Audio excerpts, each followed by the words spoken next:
হ্যাঁ দীপু বাবু, এভাবে আন্টিমানকে ফেলে রেখে কিন্তু লাভ নেই। এই চুপ করো রে, চুপ করো। আজ তোমার জন্য আমার দিদি মৃত্যু সজ্জায়। আমি তোমায় পরিষ্কার বলে দিচ্ছি আজকে, আজ তোমার জন্য যদি আমার দিদির ভালো মন্দ কিছু হয় না, তাহলে আমি তোমায় ছাড়বো না, আমি তো কিছুতেই ছাড়বো না।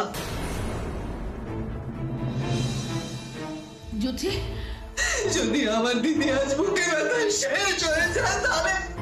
মাসিমণি প্লিজ তুমি একটু চুপ করবে। কেন তুমি আমার মাকে নিয়ে এসব অশুভ কথা বলছো এখন? কেন রে দীপু, তোর বউকে গালমন্দ করছি বলে তোর খুব খারাপ লাগছে না? আহারে, তুমি অপুকে যা খুশি বলো, কিন্তু তার আগে আমার মাকে একটু সুস্থ হয়ে নিতে দাও অন্তত। কি হয়েছে মায়ের? ও বাবা, না না, আন্টিমান সুস্থ হয়ে উঠবেই উঠবে। ও মা, মরে যাচ্ছি। আমি বলছি ওনার কিচ্ছু হয়নি, কিচ্ছু হয়নি ওনার।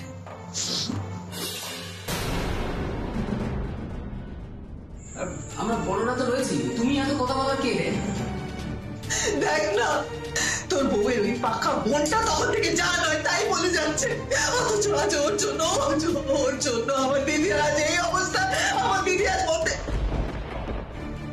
আমার দিদির আজ এই অবস্থা। একদম ঠিক বলেছো মাসিমা, মার এই বয়সে এত রান্নাবান্নার খাটনি পোষায়? আর সবটা হচ্ছে এই অপুর জন্য।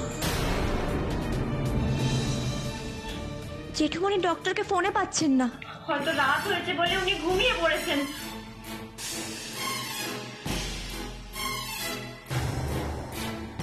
হায় ভগবান, এবার কি হবে, এবার কি হবে? মেজদা ভাই আর জেঠুমনি গেছে গাড়ি নিয়ে ডাক্তারকে নিয়ে আসবে বলে। তার মধ্যে যদি আমার দিদি কিছু হয়ে যায়, যদি আমার দিদি করুন আন্টিটু, একদম নেগেটিভ কথা বলবেন না আপনি। এই সুবর্ণা, তোর বোনকে একটু চুপ করে দাঁড়িয়ে থাকতে বলবে? আজকে সবটা হচ্ছে কিন্তু ওর জন্য।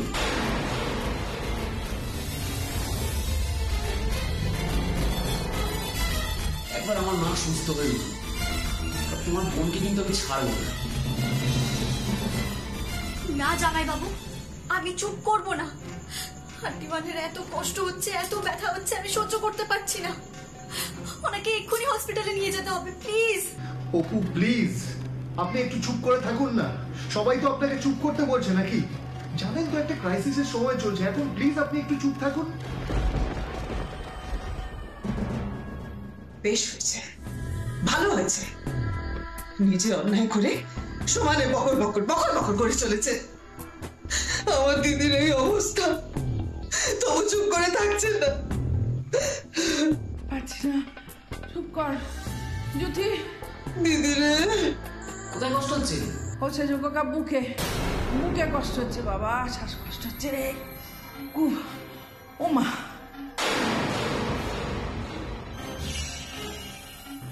দাঁড়াও মা, আর একটু দাঁড়াও, তোমার আর কোনো কষ্ট হবে না।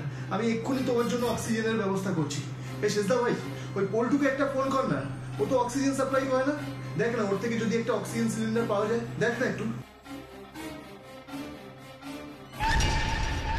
না না দীপু বাবু, এভাবে অক্সিজেন দেওয়া ঠিক না। ঠিক নয় মানে? তুমি কি চাও? তুমি চাও যে আমার দিদি অক্সিজেনের অভাবে শ্বাসকষ্টে মরে যাক? ছি, আমি সেটা কেন চাইবো আন্টিটু? কি চাইছো তুমি? না জামাই বাবু, আমি শুধু বলছি ডাক্তারের অনুমতি ছাড়া কোনো পেশেন্টকে এভাবে অক্সিজেন দিতে নেই। শ্বাসকষ্ট হচ্ছে রে। অপু, তুই চুপ করবি? কোনো কিছু না জেনে তুই কেন কথা বলছিস? ঠিকই বলেছি দিদি ভাই, এভাবে অক্সিজেন দিতে নেই কাউকে। সেটা আমিও জানিও, কিন্তু মায়ের এই কষ্ট তো আমি দেখতে পাচ্ছি না। মাকে এরকম কষ্টে ছটফট করতে আমি দেখতে পাচ্ছি না।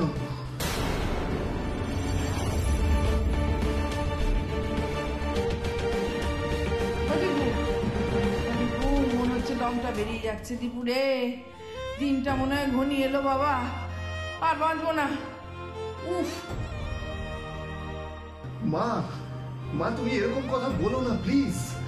ও কিন্তু আন্টিমান, আমার তো মনে হচ্ছে আপনার বুকে নয়, পেটে ব্যথা করছে। এই চুপ, একদম চুপ। তুমি কি বেশি জানো নাকি সবকিছু? তুমি কি ডাক্তার হয়ে গেছো নাকি? না, ডাক্তার নই, কিন্তু কিছু কিছু জিনিস ডাক্তার না হয়েও বোঝা যায়। কি বোঝা যায় শুনি? জামাইবাবু, আমার মনে হচ্ছে আন্টিমানের লুচি আলুর দম খেয়ে গ্যাস ফর্ম করে গেছে, আর এটা গ্যাসেরই ব্যথা। আমাদের কারোর কোনো গ্যাসের কথা হলো না, আমার একমাত্র গ্যাস হয়ে গেল। আমরা সবাই তো একই খাবার খেলাম, তাতে আমরা সবাই সুস্থ, শুধু মা অসুস্থ হয়ে বলবো।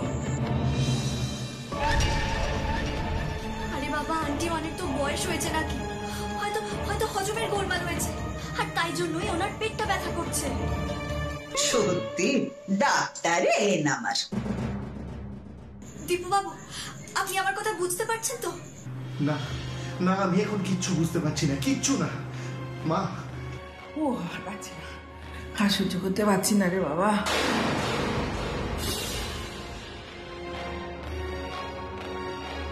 অপু, অপু কোথায় যাচ্ছিস? অপু, কোথায় আবার যাবে?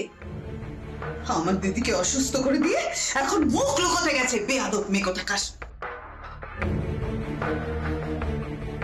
মা তুমি আর একটু সহ্য করো, আর একটুখানি সহ্য করো। বাবা গেছে ডাক্তারবাবুকে আনতে। আর পাচ্ছি না দীপু, ও দীপু আমার প্রাণটা মনে হয় বেরিয়ে যাবে বাবা, আর পাচ্ছি না। আহ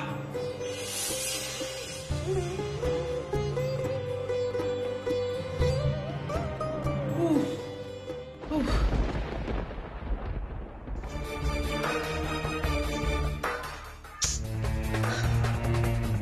অপু গেলটা কোথায়? জানিস হয়ে গেল নাকি? মেয়েটা যে কি করতে চায় কি করতে চায় না কিছুই বোঝা যায় না। তবে কি সত্যি সত্যি মেয়েটা হারিয়ে নিল? না না, অত সহজে হার মেনে নেওয়ার পাচ্ছে তো নয়। তাহলে গেলটা কোথায়? অপু, আয় অপু, অপু। কি হয়েছে কি মাসিমণি? এই যে বড় খোকা, কোথায় ছিলি রে তোরা? কোথায় ছিলি? তখন থেকে সমানে তোদের দেখে যাচ্ছি, কাল ঘুম ঘুমাচ্ছিলি নাকি? মাসিমণি এভাবে করে কেন বলছেন? বলুন না কি হয়েছে। কি হয়েছে মাসিমণি? এক ঘুম দিয়ে এখন এসে ন্যাকামি করা হচ্ছে না? তখন থেকে সমানে তোমাদের ডাকছি। আরে না না মাসিমণি, সত্যি গো, আরে আমরা ঘুমিয়ে পড়েছিলাম একেবারে। কি বলি বলো তো, কি হয়েছে কি? এদিকে তোদের মা তো যায় যায় অবস্থা। কি? এখন চমকে ওঠার নাটক করো না তো। হ্যাঁ, দিদির বুকে ব্যথা উঠেছে, জামাই বাবু আর নিজকে ডাক্তার ডাকতে গেছে। কি যে হবে ঠাকুর, আমার খুব টেনশন হচ্ছে।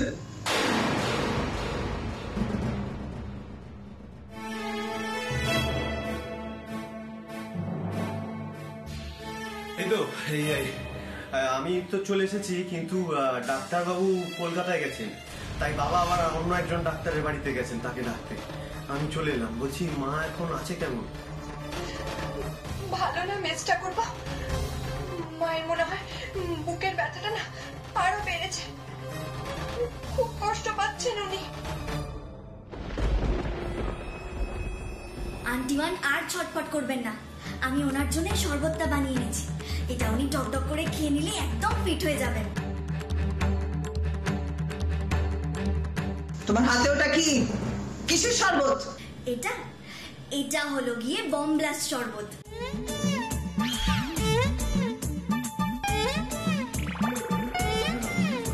বলছি এই শরবতটার নাম প্লাস্ট শরবত, নামটা শুনেই তো পেটের ভিতরে কেমন একটা।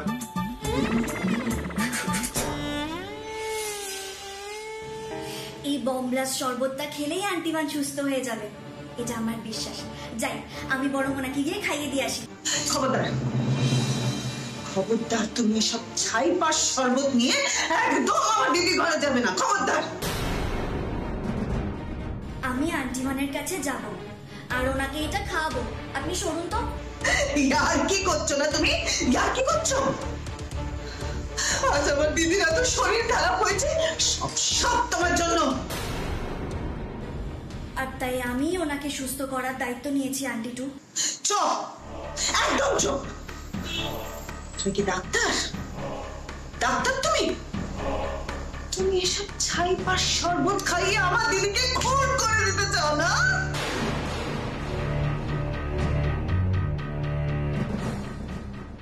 না না, দেখুন আন্টি টু, আমি ওনাকে যতই আন্টিমান বলি না কেন, সম্পর্কে তো উনি আমার মা হন। আর নিজের মাকে একজন সন্তান খুন করবে এসব সে স্বপ্নেও ভাবতে পারে না। তুমি সব পারো তুমি। আজ আমার দিদির এত শরীর খারাপ হয়েছে আর তুমি সব শরবত টরবত খাইয়ে দিদির হার্টের প্রবলেম, দিদির বুকের ব্যথা সব বাড়িয়ে দিতে চাও তুমি। আরে বাবা, আন্টিমানের কোনো হার্টের প্রবলেম হয়নি। আন্টিমানের কি হয়েছে আমি জানি, ওনার গ্যাস অম্বল হয়েছে। ও, আমার দিদির যে এত শরীর খারাপ, এত বড় হার্টের প্রবলেম, আর তুমি সেটাকে সাধারণ গ্যাস অম্বল বলে চালিয়ে দিতে চাও?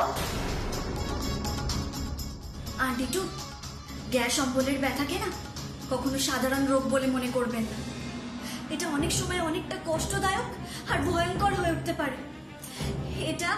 এটা তো অনেক সময় রোগীকে চিকিৎসা করার সুযোগ পর্যন্ত দেয় না, অনেক বড় বিপদ ঘটিয়ে ফেলতে পারে। চুপ, একদম চুপ, একদম কথা বলবে না তুমি। আজ তোমার জন্য দিদির এত শরীর খারাপ হয়েছে। তোমার জন্য রান্নাঘরে দিদি দাঁড়িয়ে ঘন্টার পর ঘন্টা রান্না করে গেছে, তাই তো দিদি এতটা অসুস্থ হয়ে গেছে। তুমি আমার দিদির ওপর অত্যাচার করেছো।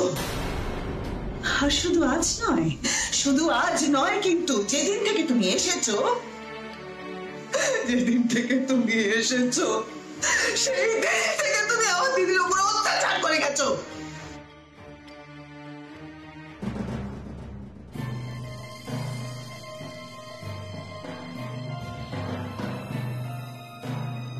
আমি যখন আগেও অনেক অত্যাচার করেছি, তখন এই শরবতটা খাওয়ানোর অত্যাচারটাও আমি করব। আমি বমব্লাস্ট শরবতটা ওনাকে খাওয়াবোই খাওয়াবো। দেখি, শোনো তো, আমায় যেতে দিন। খবরদার, আমি কিছুতেই তোমাকে দিদির কাছে যেতে দেব না। এসব টোটকা শরবত দিদিকে কিছুতেই খাওয়াতে দেব না, কিছুতেই না। আন্টি টু, ঘরোয়া টোটকাকে না এভাবে ছোট করবেন না। এই টোটকাও না মাঝে মধ্যে অব্যর্থ ওষুধ হয়ে উঠতে পারে। আরে রাখো তোমার জ্ঞানের কথা। দেখুন আন্টি টু, আন্টিমান অনেকক্ষণ ধরে ব্যথায় কষ্ট পাচ্ছেন, আমাকে ওনার কাছে যেতে দিন আর এই শরবতটাও খাওয়াতে দিন। এটা খাওয়ার 3 মিনিটের মধ্যেই উনি সুফল পাবেন। সুফল না কুফল সেটা তো আমি খুব ভালো করে বুঝতে পারছি। আপনি কিচ্ছু বুঝতে পারছেন না, আমায় যেতে দিন তো। আমি তোমায় কিছুতেই যেতে দেব না, কিছুতেই না। আমি তো যাবই, আর এই বমব্লাস্ট শরবত ওনাকে খাওয়াবোই খাওয়াবো। আমি কি বলছি যে অবু, যাবে তো তুমি বটেই, ঠিক আছে, কিন্তু যাওয়ার আগে আমাকে একটা কথা বলে যাও। এই যে বমব্লাস্ট শরবত নামটা তুমি কেন রেখেছো? আরে বাবা, বলবো সব বলবো। আগে বমব্লাস্ট শরবতটা আন্টিমানকে খাইয়ে আসি, তারপর তো বাড়ির লোক কেন, পাড়া সত্তর সবাই জানতে পেরে যাবে এই শরবতের নাম বমব্লাস্ট শরবত কেন।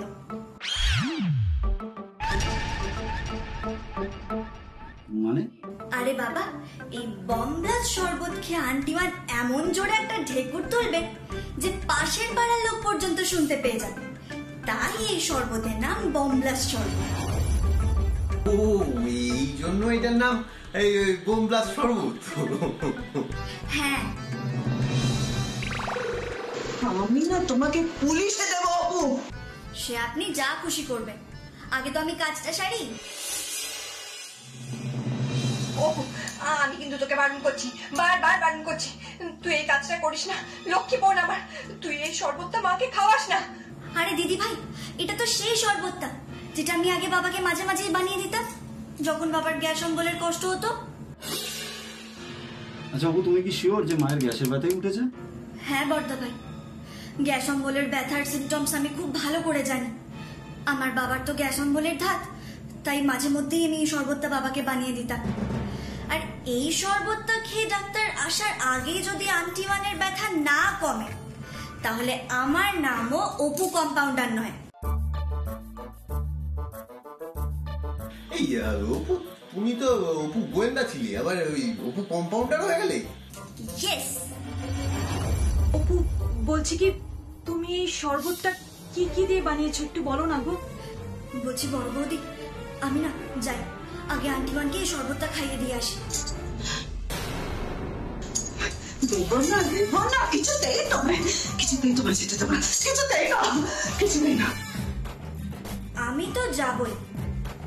এই চু কিত কিত কিত কিত কিত কিত কিত কিত এই কবাডি কবাডি কবাডি কবাডি কবাডি কবাডি কবাডি কবাডি কবাডি কবাডি কবাডি কবাডি। ওই যে ডাইনোসর।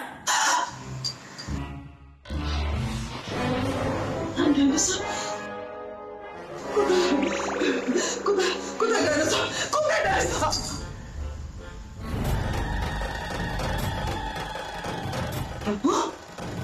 অপু কোথায় গেল? অপু কোথায়? সেজু বৌমা, তোমার বোন কি পাজি গো? পালালো। ধরো সবাই ওকে। চল এক্ষুনি চলো, আমার দিদিকে শরবত খাইয়ে মেরে ফেলবে গো। আমার দিদিকে শরবত খাইয়ে মেরে ফেলবে। দিদি রে, ও দিদি রে, ভগবান, এখন কি হবে বলো তো? ঠাকুর, তুমি আমার বোনটাকে একটু শান্ত করো ঠাকুর। আমার বোনটাকে তুমি একটু সুবুদ্ধি দাও ওকে।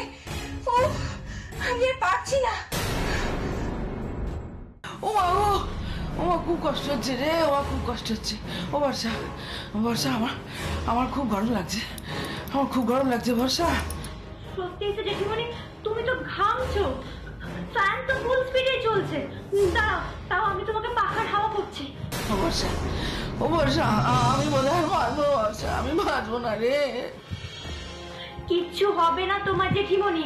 দেখো ছোটদা ভাই তো গেছে অক্সিজেন সিলিন্ডার আনতে, আর জেঠুমণিও তো গেছে ডাক্তার ডাকতে। কিচ্ছু হবে না, তুমি একটু শান্ত হও। লাগবে না, আর অন্য কিচ্ছু লাগবে না। এই বমলার শরবতটা খেয়ে নিলেই সব কষ্ট এক্ষুনি দূর হয়ে যাবে। ওটা আবার কি? এটা হলো গিয়ে অপু কবিরাজের বানানো বম ব্লাস্ট শরবত। এটা আপনি এখন খেয়ে নেবেন আর দেখবেন এক্ষুনি সুস্থ হয়ে যাবেন। ওইটা আবার খেতে হবে নাকি? আমার শুধু খেতে হবে না, ঢক ঢক করে খেতে হবে। না দিদি, খবরদার ওটা খাস না। অপু ইচ্ছে করে এমন একটা শরবত বানিয়ে এনেছে যেটা খাইয়ে তোকে খুন করতে পারে।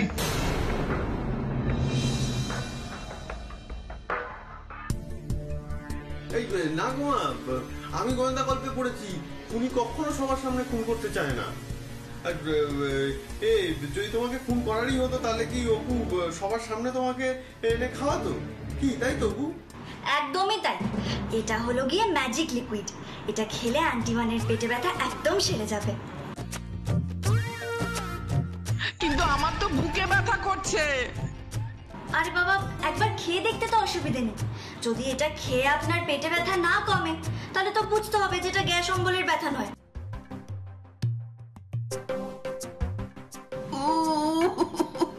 বাবা গো, মা গো, ও বাবা, বুকটার ভেতরে, পেটটার ভেতরে কিরকম চিন করে উঠছে। ওরে, আমি আর বাঁচবো না রে। আজকেই আমি শেষ হয়ে যাবো রে, আমি আর বাঁচবো না রে। বাবা রে, আপনাকে আমি কিছুতেই শেষ হতে দেব না। আপনার পেটে ব্যথা আমি কমিয়েই ছাড়বো। ও দিদির শরীর, আর দিদি নিজেই বুঝতে পারছে না যে ব্যথাটা কোথায় হচ্ছে, তাই না? বেশি সেরা ভাবো নিজেকে। শুনুন আন্টি ওয়ান, গ্যাসের ব্যথা এমন হয় না যে অনেক সময় বোঝাই যায় না যে আসলে ব্যথাটা হচ্ছে কোথায়। আপনি এবার এটা খেয়ে নিন তো। খাওয়াচ্ছি দাঁড়া। অপুকে চুপকে দেয়া না এত সহজ কাজ নয় আন্টি টু।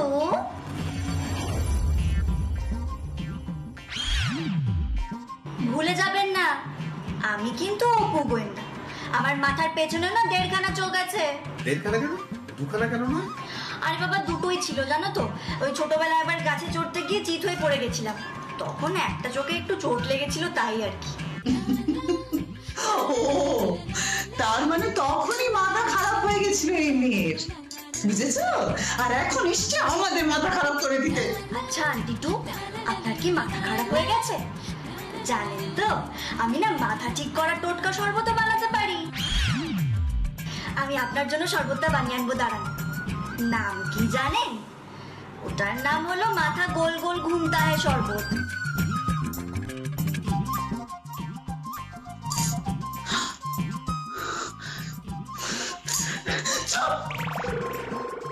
ওরে বাপরে বাপরে বাপরে, তোরা চুপ কর না, আমি আর পাচ্ছি না যন্ত্রণা।